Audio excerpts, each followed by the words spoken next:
Reasoning number அனாலஜியில் competitive எக்ஸாமில் கேட்ட ஒரு கொஷின் பார்க்கலாம். கொஷின் மார்க்கில் எந்த நம்பர் வருதுன்னு கண்டுபிடிக்கணும். ஃபஸ்ட்டு 6/18 எடுத்துக்கோங்க. 6 எடுத்துகிட்டு அதை ஸ்கொயர் பண்ணுங்கள். 6 என்ன கிடைக்கும்? நமக்கு 36 கிடைக்குமா? இப்போது இந்த 3யையும் 6ஐயும் மல்டிப்ளை பண்ணுங்கள். உங்களுக்கு என்ன கிடைக்கும்? 3 × 6 18 கிடைக்கும். வந்துருச்சா 18? அதே மாதிரி ரைட் சைடில் இதே ஷார்ட்கட்டை அப்ளை பண்ணுங்கள். ஓகேவா? 18 ஸ்கொயர் என்ன? நமக்கு 324 அப்படி கிடைக்கும். கரெக்டா? இப்போ இந்த 3, 2, 4 மல்டிப்ளை பண்ணுங்க. 3 × 2 × 4, 2 3s 6, 6 4s 24 அப்படின்னு நமக்கு கிடைக்கும். ஓகேவா? So option D 24 is the correct answer. சரியா? ஜஸ்ட் ஸ்கொயர் பண்ணுங்க, அப்புறம் வந்த ஆன்சரை திருப்பி மல்டிப்ளை பண்ண ஆன்சர் கிடைச்சிரும்.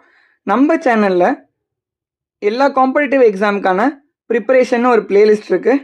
அதே மாதிரி டிஎன்பிஎஸ்சி நீங்கள் படிக்கிறதா இருந்தால் அதுக்கான ப்ரிப்பரேஷனுக்கான பிளேலிஸ்ட் இருக்குது. போய் பாருங்கள். உங்களுக்கு புரிஞ்சிருந்தா ஒரு ஃபாலோ மட்டும் பண்ணிக்கோங்க.